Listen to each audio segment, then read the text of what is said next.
Şimdi mesela İran'a geçeyim mi? Bu da yani nihayetinde Trump. Önünde dünyanın Trump diye bir vaka var. Ve bununla yoluna devam etmenin çeşitli yöntemlerini arıyor herkes. İran'a bir gidelim. Kanada Başbakanı da Ontario eyaletinin başbakanı bir tehdit etmiş.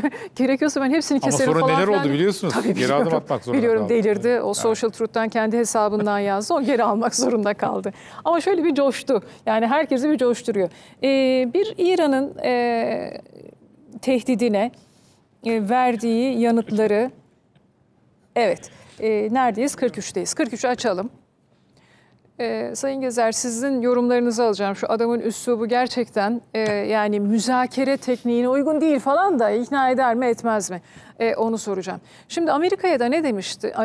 İran'a da geçen hafta içinde ne dedi? Şu Ukrayna meselesinden sonra tam da hangi gün bunu söylüyor? Ben Hamane'ye bir mektup yazdım dedi bir anda. Bunu da şu gün söylüyor. Zelenski bana bir mektup yazdı. Anlaşmayı kabul ettiğini söyledi. Bu iyi haber. Önümüzdeki hafta bir araya geleceğiz dediği gün dedi ki ben İran'a da bir mektup yazdım. Ve ona şöyle, umarım müzakere edersiniz. Çünkü bu İran için çok daha iyi olacaktır. Askeri olarak girmemiz gerekirse bu sizin için korkunç bir şey olur dedim Hamane'ye diyor. Çünkü bir başka nükleer silaha izin verilemez dedikten sonra şimdi mektup var mı yok mu tartışması ilk önce yaşandı. New York'taki BM İran temsilcisi diyor yok bize gelmedi öyle bir mektup. Sonra da ABD basınında da yazıldı.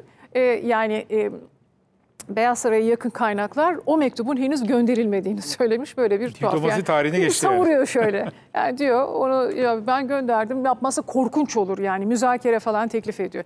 Şimdi İran'dan aldığı cevaplara bakıyoruz. Hamaney Trump'a zorba dedi. Utanmazlığın da bir sınırı var diye ekledi. Şimdi diyor ki bazı zorba hükümetleri müzakere ısrarı meseleyi çözmek için değil tahakküm kurmak için. Halk üzerinde baskı kurabilmek için müzakereden söz ediyorlar. Yani ondan sonra şunu bunu yapıyor falan filan diyor. Ve mesele yalnızca nükleer değil. Onlar ülkenin, İran'ın savunma ve uluslararası kapasitesiyle ilgili yeni talepler gündeme getiriyorlar. Kesinlikle kabul etmeyeceğiz. Utanmazlığında bir sınırı var diyor. Böyle bir yanıt verdi. Dışişleri Bakanı da müzakere başka, zorbalık, patronluk taslamak başka. Biz bu yolda müzakere etmeyiz dedi. Gelelim Pezeşkiyan'a. Pezeşkiyan dün bir açıklama yaptı. O ağzına geleni söyledi yani. O az önce söyleyeyim. Trump'ın Zelenski'ye yaptığından insan gerçekten utanıyor. Biz emrediyoruz. Siz bunu yapacaksınız. Bunu yapmayacaksınız. Yoksa sorun çıkarırım diyor. Tehdit ettiğin için seninle müzakere etmeyeceğim. Ne halt edersen et. Sayın Gezer yani... Geri döndüğü noktalarda. Ne de olsa Türklük var işte. Yani yapılacak yer var, yapılacak. Ne diyorsunuz Sayın Gezer? Bu yani bir yöntem işte artık buna çılgın adam mı, medmen mi denir, ne denir?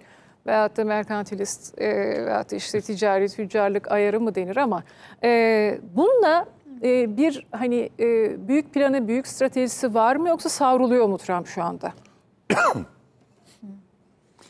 Yani şimdi tabii Trump bu tehditlerle zorbalık demiş dini lider, devrim rehberi. Yani bu tehditlerle işte karşısındakini istediği noktaya getirmeye çalışıyor. Ama şimdi farklı ülkelerin farklı siyasi kültürleri olduğu için farklı refleksler gösteriyorlar. Şimdi mesela siz Rusya'yı tehdit ederek hiçbir yere varamazsınız. Tamam. İran'ı tehdit ederek bir yere varamazsınız.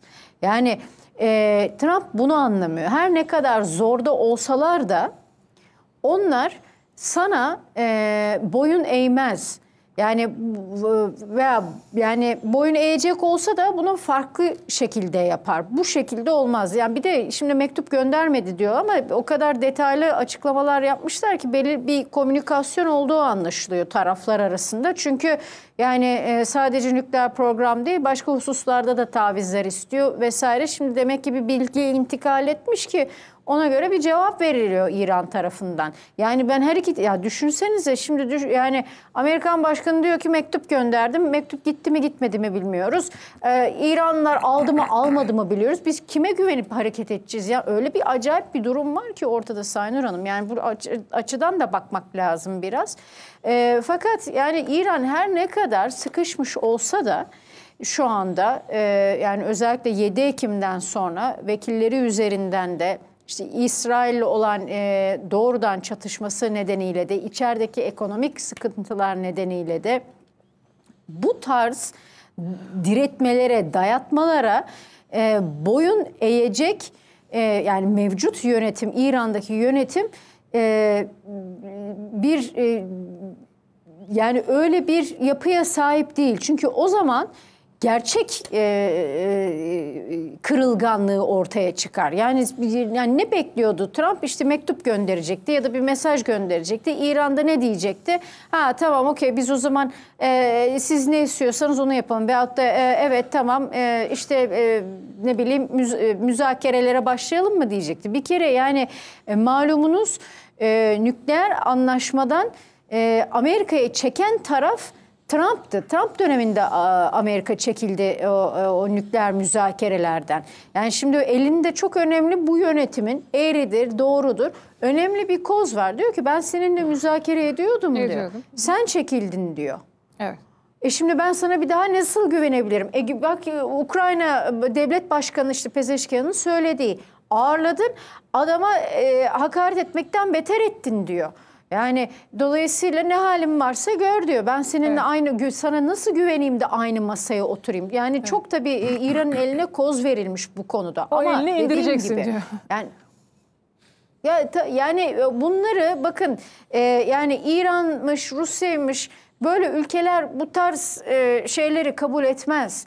Yani ne kadar zorda olsalar dahi kabul etmezler ki şu çok önemli bir şey. Pezeşkian biliyorsunuz reformist sayılıyor ve hep Batı'yla angajman. Acaba tekrardan ilişkileri nasıl tesis ederiz? Bu darboğazdan, iktisadi darboğazdan nasıl ülkeyi çıkartırız vesaire. Ama Pezeşkian'ın bile bu kadar net bir tutum sergilemesi, mektup geldi gitti ya da bir takım mesajlar geldi gitti onu bilmiyoruz. Kim doğruyu söylüyor, kim eğriyi söylüyor onu da bilmiyoruz ama yani Pezeşkian'ın bile bu kadar net bir tutum sergilemesi hiçbir surette Amerika'ya güvenilemeyeceğini, güvenilmediğini gösteriyor. Yani yöntemi pek şu anda ilerlemiyor. Peki